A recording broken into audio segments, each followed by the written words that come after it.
बिस्मिल्लाहिर्रहमानिर्रहीम अस्सलामु अलैकुम।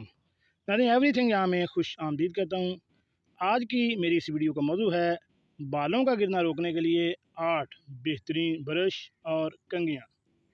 वो कौन सी कंघियाँ हैं जिनको आप इस्तेमाल करके आप बालों का गिरना रोक सकते हैं। चलिए नाज़रीन चलते इस मौजू की तफसील की जानिब।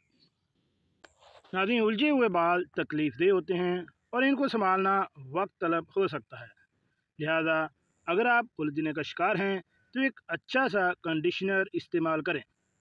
कंडीशनर और डेंटिंग स्प्रे जैसी मसनूआत के इस्तेमाल के अलावा एक अच्छा डेटेंगिंग ब्रश इस्तेमाल आपकी मदद कर सकता है।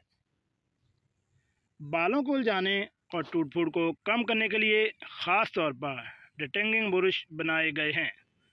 आमतौर पर बालों के ब्रश के मुकाबले में इनमें आमतौर पर पतले ज़्यादा लचकदार ब्रशेस होते हैं जो बालों के छींटे पर ज़्यादा ज़ोर से नहीं खींचते। तजज़ियाकार के मुताबिक बालों को ब्रश करना एक आसान काम है जो हम हर रोज़ करते हैं, लेकिन हम में से लाखों लोग इसे गलत कर सकते हैं।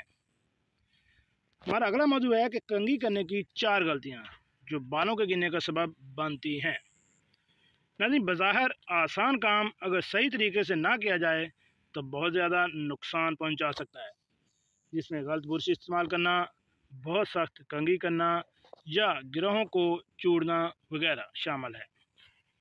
दी मिरर के रिपोर्ट के मुताबिक 2000 ख़वातीन पर की गई एक तहकीक में बताया गया है कि 10 में से 4 ख़वातीन को मालूम है कि इनके कुछ आमाल इनके बालों के लिए ख़राब हो सकते हैं और 4 में से तकरीबन एक को इस बात की फ़िक्र है कि वो अपने बालों को क्या नुकसान पहुंचा रही है, जबकि 20 में से एक से ज़्यादा ने इतराफ़ किया है कि वो अब भी पुराने जुमले के मुताबिक ज़िंदगी गुजार रहे हैं।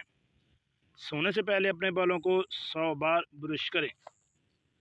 टैंगल टेंस के बानी शान बल्फरी जैसे शान पी के नाम से जाना जाता है, जिन्होंने ड्रैगन्स डैन पर मुस्तरद होने के बाद कामयाब कारोबार का आगाज़ किया। उनका कहना है कि ये देखना परेशान कुन है कि कितनी ख़वातीन अपने बाल गलत तरीके से ब्रश कर रही हैं और इन्हें को गैर ज़रूरी नुकसान पहुंचा रही हैं। इनसे कोई फ़र्क नहीं पड़ता कि आपके बाल की साख्त क्या है। ये ज़रूरी है कि एक बेहतरीन हेयर ब्रश इस्तेमाल करें जो नरम हो। गीले होने पर ब्रश करने से गुरेज करें, इस खौफ से कि इससे बाल टूट जाएंगे। बहुत सख्त ब्रश करना, खोपड़ी से नीचे की तरफ ब्रश करना, पुराने और घिसे हुए हेयर ब्रश का इस्तेमाल करना, बालों का ब्रश इस्तेमाल करना जो ख़ास तौर पर डेंगलिंग के लिए नहीं है, हेयर ब्रश का इस्तेमाल करना, बड़ी ग्रहें निकालना या इन्हें उलझाना। क्या आप अपने बालों की जड़ों से कंघी कर रहे हैं? अगर आप कंघी कर रहे हैं तो आपको नीचे की तरफ काम करते हुए हमेशा दरमियान से शुरू करना चाहिए। कंघी को ऊपर की तरफ से ले जाएं, जड़ों के करीब, तभी जब नीचे के आधे हिस्से में मज़ीद उलझना बाकी ना रहे, यह आपकी खोपड़ी पर तनाव पैदा करता है और बालों के टूटने को बढ़ाता है। हतमी नतीजा कमज़ोर बाल और जड़ें और ज़्यादा बाल गिरना है।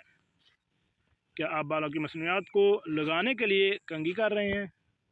इलाज या स्टाइल के लिए पेस्ट, सीरम या क्रीम लगाने के बाद कंघी का इस्तेमाल नहीं करना चाहिए। एक बार जब आप स्टाइलिंग प्रोडक्ट लगाते हैं तो आपको कंघी करने के लिए सिर्फ अपनी उंगलियों का इस्तेमाल करना चाहिए। अगर आप स्टाइलिंग प्रोडक्ट के इस्तेमाल के बाद कंघी इस्तेमाल करते हैं तो यह न सिर्फ अपना असर खो देता है बल्कि आपके बालों और इसकी साख्त को भी नुकसान पहुंचा सकता है। तो नतीजतन ये वक्त के साथ टूटने और बालों के गिरने का बायस बन सकता है। क्या आप शैम्पू करने या धोने के बाद अपने बालों को झंझोड़ रहे हैं? बाल गीले होने पर सबसे कमज़ोर होते हैं, जिसकी वजह से ये उलझने का ख़तरा भी बन सकते हैं। उलझे हुए गीले बालों को कंघी और ज़रूरत से ज़्यादा खींचने से आपके बाल टूटने और गिरने का ख़तरा बढ़ जाता है। पानी की वजह से आने वाले बुमरों को रोकने के लिए आप शावर में अपने बालों को गीला करने से पहले कंघी करने की कोशिश कर सकते हैं। मुतबादल तौर पर आप शावर के दौरान अपने बालों में कंघी करने की भी कोशिश कर सकते हैं। पहले कंडीशनर लगाएं, इसके बाद सिर्फ अपनी उंगली का इस्तेमाल करते हुए तारों को खोलें और फिर धोने से पहले एक चौड़े दांत वाली कंघी का इस्तेमाल करें। बाद का लोग अपने बालों को जड़ों से कंघी करते हैं जो सिरों तक पहुंच जाता है। इनको ठीक करने के लिए ये टेक्निक इनमें हुजम और साख्त में इजाफा करती है। अगरचे ये एक ज़बरदस्त तरीका है, लेकिन इसका बाकायदा इस्तेमाल आपके बालों को कैटल को नुकसान पहुंचा सकता है। इस नतीजे में आपके बालों की क्वालिटी भी ख़राब हो सकती है, इनकी जर्जरी और टूट फूट और गिरने में इजाफा हो सकता है। नुकसान के बगैर हुजम का आंसर हासिल करने के लिए आप हल्के हेयर स्प्रे आजमा सकते हैं जो आपके बालों को एक जैसी शक्ल हासिल करने में मदद करते हैं। जी नाजरीन, कैसी लगी आज की हमारी ये मालूमाती वीडियो? ऐसी मालूमाती वीडियो हासिल करने के लिए मेरे इस चैनल एवरीथिंग यहाँ को